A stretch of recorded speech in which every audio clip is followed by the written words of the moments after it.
Let's now prepare our hearts and minds with a reading of God's Word from Mark 12, verses 28 through 34.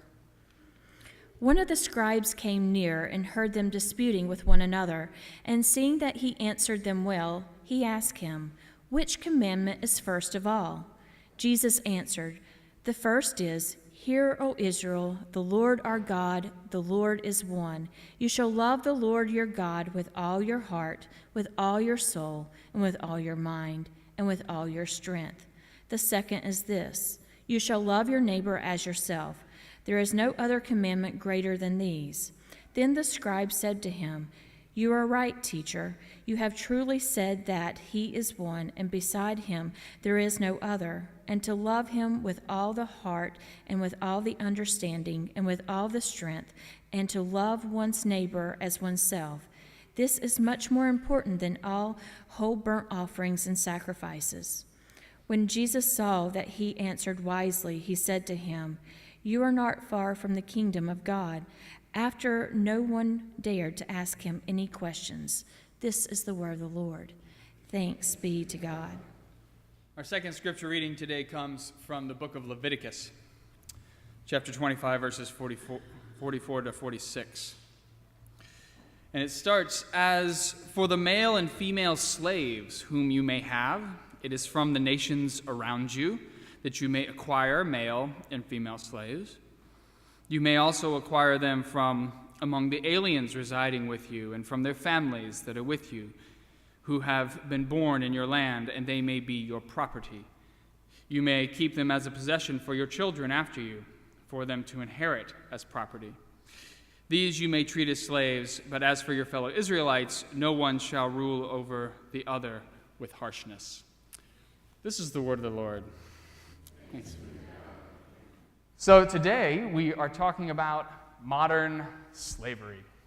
And I want to begin, as we do all times, with, well, except for last week when I forgot, but generally speaking, we like to begin with the conversation between the members of our congregation about this particular subject. So we got them together and we asked them, how do you feel about this topic of slavery? So let's see what they had to say. Thank you, guys. Super. We'll see how much is cut.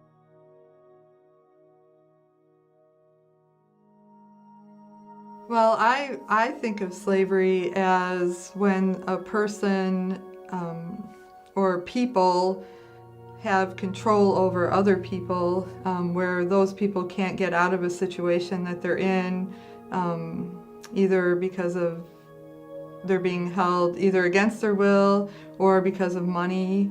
I think you can be paid and still be a slave in what you were describing, because it's very obvious that poverty and the need for money will have people do almost anything in order to survive, even work for food.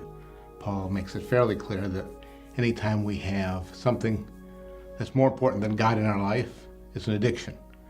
An addiction and slavery. I think there might be career, there might be money, there might be children. It could be almost anything, but anything that's not God is slavery.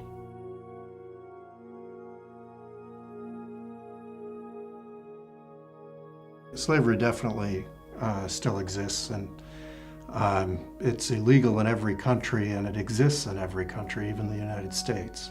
I think even if you ask the question, is there slavery going on, many people would say, well, no. That was in the 1800s, you know. Right, it ended in, the Emancipation Proclamation, and there's not necessarily that thought of, children being in sweatshops in China, or, in women being kidnapped, or migrant workers. That isn't always what people think about.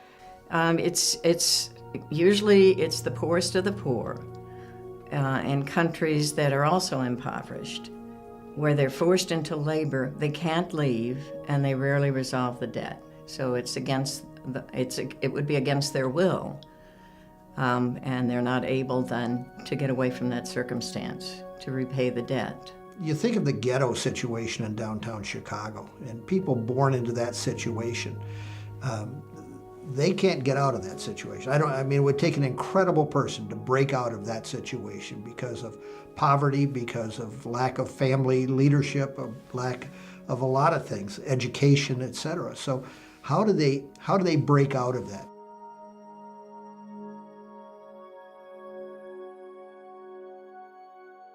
I think as long as you have people that have an extreme amount of power and you have no controls on that power, then you're going to have people that abuse that power. When someone's making a lot of money, they're not going to be swayed into another line of work.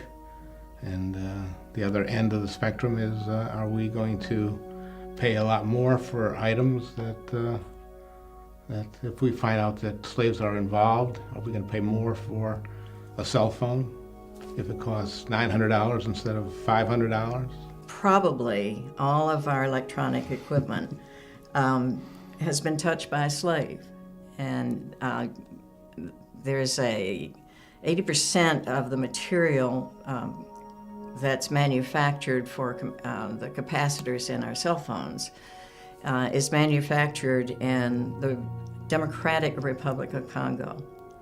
And there, and most likely, all of our phones have been touched by a slave.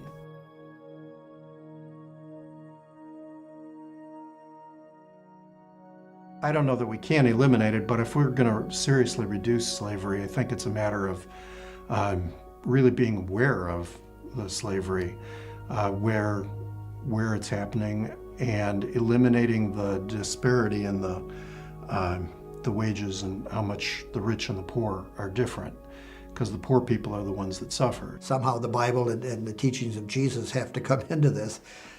But, really taking what we learn or how we read the Bible or what we hear in classes and things of that nature, and really applying it to our lives. And Jim hits on a big point, and that is, how do we teach others who aren't in our sphere of influence, who aren't like us? How do we show that love or that respect to those individuals? Are we willing to do something about it? Because some problems just seem too big. Or they don't impact you because your problems are always more important than other people's problems. Right. But they say, history is, you're destined to repeat it if you don't learn it and break that cycle and change it. I do think that is a responsibility and obligation. If you have knowledge and don't act on that knowledge, that's a pretty big obligation, I think, not to act on. And then what we're talking about here at our church, choosing love, being the light. The more we do that, the more we show love to another person, the greater chance that that person will then show love to another person. And one at a time, two at a time, three at a time, will make a difference.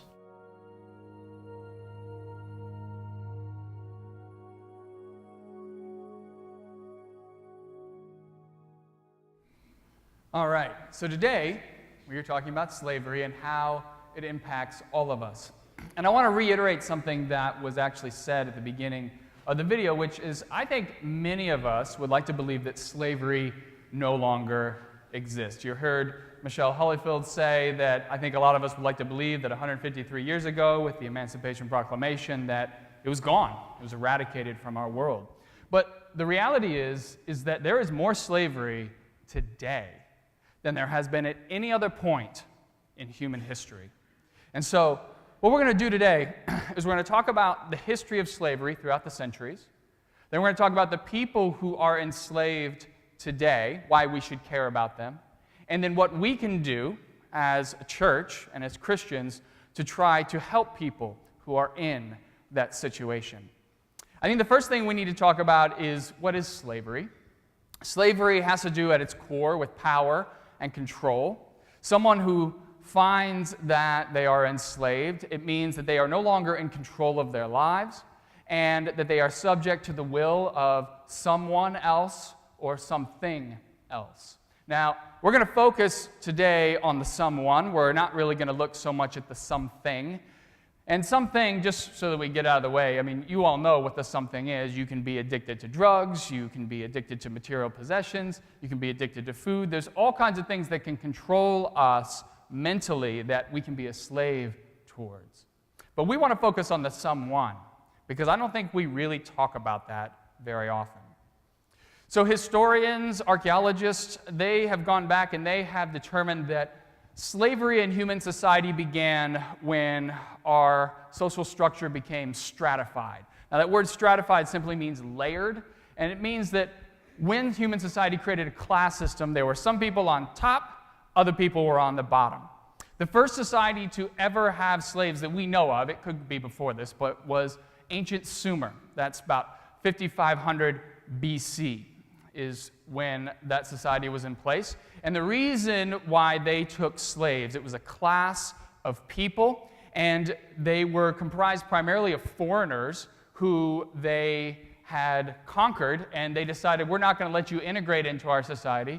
We're going to use you as labor. We're going to have you go into the fields. You're going to help grow our crops. You're going to build our buildings. You're going to tend to the wealthy. Whenever a conquered peoples is enslaved by another nation, the motivation is always economic. Because the truth is, even to this day, human labor is still the most expensive part of anything that we do. I don't think we realize how much the mechanization of our world has changed the need for human labor.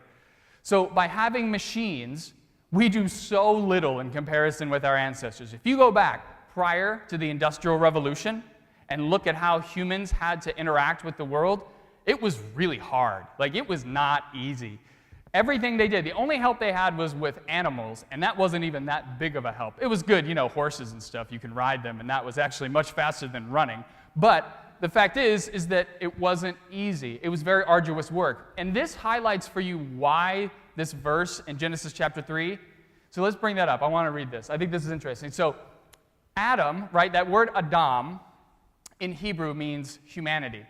And so it's portraying in Genesis chapter 3 how Adam is cursed by God, and that now Adam is going to have to toil his whole life to get food out of the ground. Look what it says. Cursed is the ground because of you. Remember, he ate the fruit. He shouldn't have done that. And in toil you shall eat of it all the days of your life. By the sweat of your face you shall eat bread until you return to the ground. So life was hard, and that's the reflection of this verse, is that life was really tough for people, and they felt like they had been cursed that they had to do that. Now, this was true of everybody. There wasn't anybody who could escape that reality.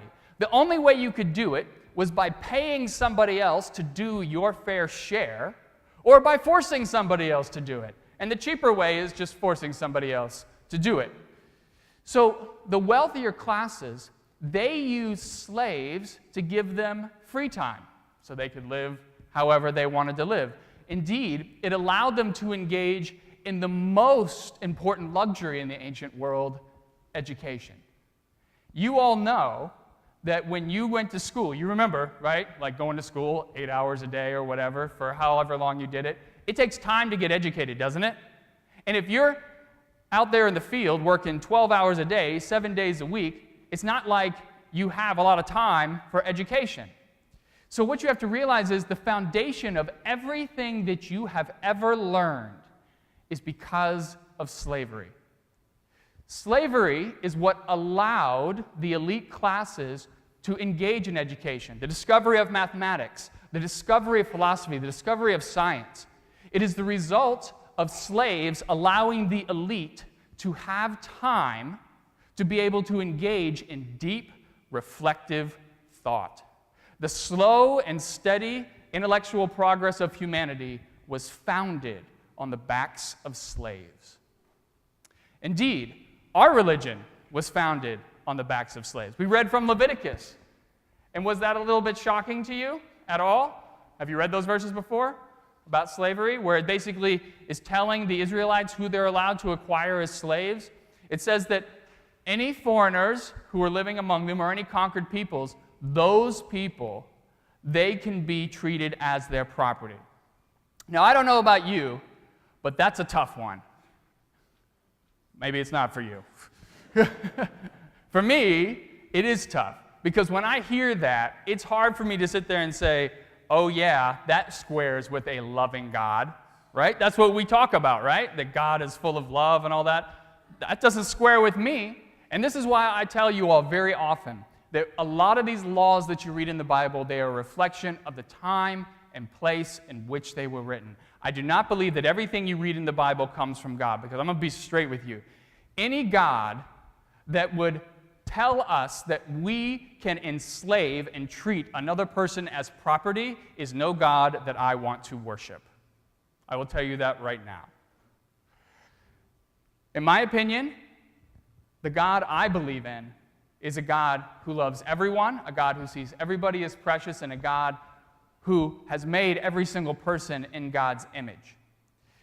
For me, remember I've talked about this, that I believe that every person has a little bit of God's Spirit inside of them, in their soul, and that if you're going to enslave someone, you have to pretend that image does not exist. There's a certain psychology that's involved when you enslave someone, don't you agree? Like, you can't treat somebody as an equal, can you? You have to look at them as being subhuman, less than human, because if you don't, then you can't justify stripping them of their freedom, now can you? If you look at any nation or peoples who have decided that they are going to use institutional slavery, now let's define institutional slavery. It is the sanctioning and the profiting from slavery. That is what institutional slavery is about. It's when a people group, they sanction and they profit from slaves. Anytime you do that, you are going to see that they are going to come up with some kind of moral justification for why this is necessary. So, in America, when we engaged in slavery, we inherited our racist ideologies from the British, who used philosophers like David Hume, who said that Africans were naturally inferior to whites. Indeed, they even believed that God had placed Africans on this planet to be the servants of whites. Now, this idea, it eventually transforms in the mid-1800s into a science known as the study of eugenics. Have you heard of the study of eugenics? So eugenics is the idea that there are people with strong genes and people with weak genes. The strong genes, if you use the racist ideology, would be anybody who is white. People with weak genes, anybody who's not. And so what happens is they believed it's self-directed evolution, this idea. So what they believed is that you either sterilize or you kill off the people with weak genes and you allow the people with strong genes to replicate. So this, of course, gets transposed into the Nazi regime, where they use the study of eugenics to justify the elimination of whole people groups who they deem to be genetically inferior. Now today, we know that eugenics is total and complete garbage, that a person's worth is not defined by their genetic makeup. And I think many of us today would like to believe that we have learned a lot from the racist history of our past in America, from the way we enslave people. I like to think that a lot of us would say, well, you know what? We're a lot wiser than our ancestors were. We know so much more. We realize what we were doing wrong now. I think we like to believe that even if we saw slavery today, that we would squash it out immediately. But that's not true. Even though institutional slavery is slowly being phased out of our world, we are ever so clever at finding new ways of enslaving our fellow human beings. Institutional slavery is being replaced today by what is known as supply chain slavery. And supply chain slavery, it's far less visible and much, much harder to eradicate than institutional slavery. I told you at the beginning of the sermon, there are more people who are enslaved today than there have ever been in the history of humanity, and that is because of supply chain slavery. Let me give you an example of supply chain slavery and why it is so insidious. So you heard Emily Alford, remember in the video she held up her cell phone, and she said that a slave has touched all of our electronics. Now, it doesn't matter what the electronic is. It could be your cell phone, it could be your television, your computer, your video game system, any electronic that you have. If it has what's known as a capacitor in it, then it requires an ore called coltan in order to work. It's this blue ore right there. Now, coltan is found in a lot of places around the world, but in most places it's pretty hard to mine it out. And so as we in America and other places in the world started to increase our demand for these electronic items, the need for coltan went up dramatically. And so many companies, in an effort to maintain their costs, they started looking for cheaper sources of coltan. And the cheapest place that you can get coltan is in the Democratic Republic of Congo. I'll call it Congo, just to make it easy. So in 1998, companies like Sony, they began purchasing their coltan directly from Congo. Now this, in and of itself, is not a bad thing for a company to try to keep costs down, right? Because the cheaper they can get their raw materials, the cheaper they can give the product to the consumer. So I think we can understand why they're doing it. The problem is that coltan, where it's found in the Democratic Republic of Congo, is in the Congo River. So to go into the Congo River and mine it out, you can literally scoop it right out of the river. It's right in the riverbed right there. Very easy to get. But of course, in the Democratic Republic of Congo, it's a very unstable region of the world. And so as this money starts getting pumped in to Congo, all of a sudden these militia groups start to form, and they start enslaving men, women, children in order to mine this stuff out of the river. And on top of that, not only are they losing their freedom because they're being enslaved, but a lot of these people end up suffering from what's known as river blindness. It's a parasite that gets inside of you. It causes you to go blind. So even though we had no idea this was happening, we're just going about our daily lives, right? Every time we purchased an electronic item like our cell phone, we were contributing to the enslavement of hundreds of thousands of people in Congo. Since 1998, 5.4 million people have died as a result over the conflict of resources in Congo. Now, I will tell you one thing that's very interesting is that from our congregation, there's a woman named Phyllis Green. She actually sent a motion up to General Assembly about the Congo, trying to say we need to have fair elections over there, the kids need to be educated, and that started right here in this church, and they did pass that at the highest levels of our church, that we are going to invest in that, which is a great thing. So right here, you know that there are people who actually care about that issue and are trying to change it. But let's switch gears. I want to give you another example of supply chain slavery. I want to go from Congo to Saudi Arabia. And I want to give Ray Powers a little bit of credit here. He actually did talk about this, what I'm going to be talking about here in his video. I couldn't fit his little segment in there. He talked about it happening over in Qatar, but I'm going to talk about it in Saudi Arabia. So you all know Saudi Arabia, we depend on them for our oil, right? A lot of our oil comes from them, and they keep our economy going. Well, when you purchase gasoline for your car, you, myself, 11% of the money that you pay goes back to the Saudi royal family. Now, the Saudi royal family, they are using that money in order to modernize Saudi Arabia. A very good thing, right? Like, you want them to do that. That's great. They're trying to update Saudi Arabia. They're trying to make the lives of their people better. But in order to do this, they need a lot of labor to build all of these buildings. And so what they've done is they've opened their doors and said, if you want to come over, you can start working for us. So hundreds of thousands of people have come from countries all around the world. They've come from Pakistan, India, Indonesia, Bangladesh, Sri Lanka, Ethiopia. They come from Kenya. All these places, people come in. And when you get there to this place, you come in, and whoever you've contracted with this business, you hand over your passport and your papers and your documents, and they hold onto them for safekeeping, is the idea. But here's the thing. In Saudi Arabia, you can't go anywhere unless you have your passport and your documents. You can't travel anywhere. You'll get arrested. So that limits their freedom of movement. The only thing these people can do now from the time they get there is work. Then, on top of that, these companies, which, by the way, are all owned by the Saudi royal family. It's not like the Saudi royal family just gets the money from the oil and then they give it to these other companies. The companies are owned by family members. So they give the money to the family members. The family members give these workers their housing, their lodging. So they come in, and of course they have nowhere to stay. They say, you stay here, and they can charge them whatever they want to charge for rent. which is usually close to or in excess of what they're actually making.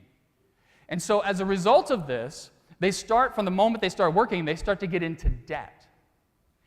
And before they know it, they are so in debt that they can't leave, because the only way the company will let them leave is if they say, well, you got to pay off your debt. So there's two ways that they do this. One way is that they sell their bodies. They prostitute themselves. They will go out and they will actually try to earn money that other way. Sometimes if the debt becomes too great, what happens is a human trafficker will come in and literally purchase the debt off of the company, and the company will then give that human trafficker the papers of that person, and then they will be transported out of Saudi Arabia, where they then have to work prostituting themselves in different parts of the world. But for those who are not willing to do that, they often will work until they die. You have to realize that working over in Saudi Arabia is really, really hard, arduous work. It's like that Genesis 3 text I was talking about. Very tough. They're working outdoors in upwards of 120-degree temperatures, and they don't use a lot of modernized equipment like we do. So when we build a building, how do we do it? Well, we need to dig a foundation in the ground, right? That's how we start. And what do we have? We have this big machinery that comes in and digs it out. That's not how they do it. They have all these workers, so they say, you know what? You're going to dig that hole by hand. And so literally, these people, they will be going into the ground, and you'll see them, they're carrying these loads of buckets up and down this scaffolding. And sometimes people will literally just pass out from heat exhaustion and die right there, because that's a lot of work to be doing that in the middle of the desert that way. Now, one positive side to this is that because of international pressure, in 2016, they passed a law over there saying that you can't treat workers that way anymore. But, of course, you have to enforce a law.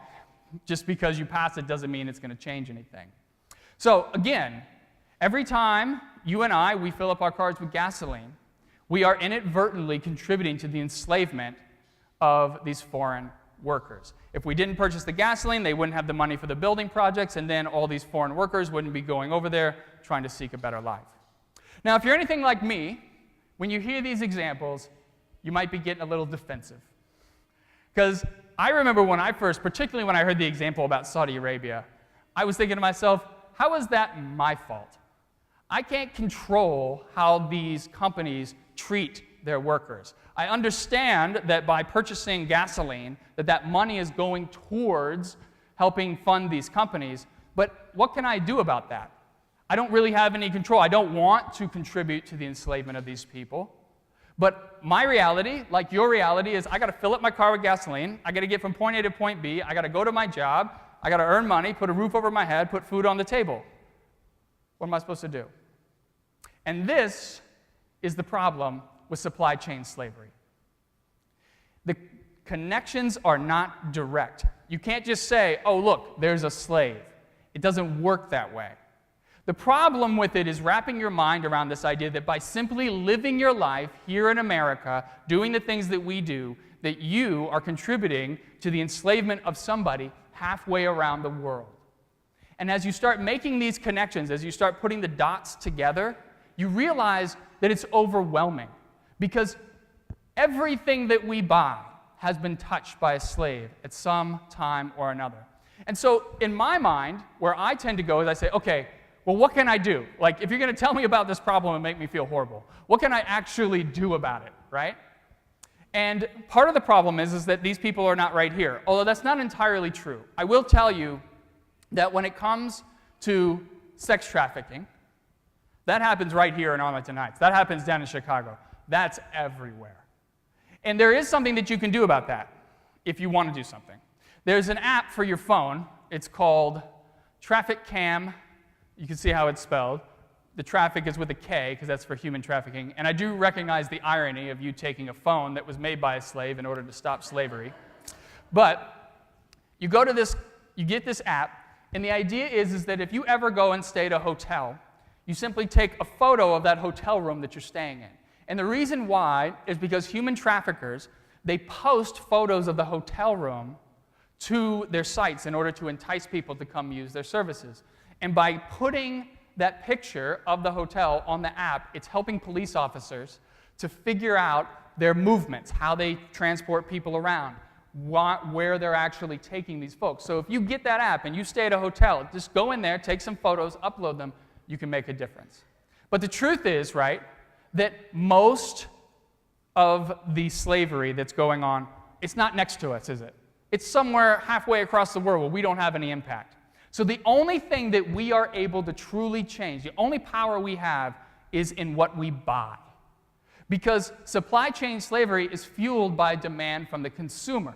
So if we change our buying habits, then all of a sudden there is no longer the demand, which disrupts the whole supply chain slavery economy. Make sense what I'm saying? Of course, the question is, are we willing to change our behaviors? Are we willing to sacrifice our comfort, which we've gotten into certain habits and routines, for the benefit of somebody halfway around the world?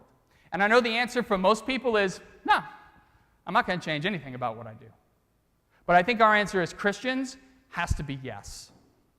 When Jesus tells us that we are to love our neighbor, he doesn't tell us that we get to discriminate about who our neighbor is. We don't just say, well, it's the person here in Arlington Heights, or it's the person in the Dominican Republic, or it's a person in Sisseton, South Dakota. No. It's everywhere. And so if you can simply make an impact by changing some of your buying patterns, and that can help people around the world, then why wouldn't you do that? And remember, what does Jesus call us to do when he says, if you want to be my disciple, you have to deny yourself? That is the hardest thing, right? When you say deny yourself, what is he talking about? He's saying you can't just live the way that you want to live. You can't just do whatever you want to do. If you're going to be my disciple, you have to live the way I want you to live. And so he says, if you're going to live the way I want you to live, you have to.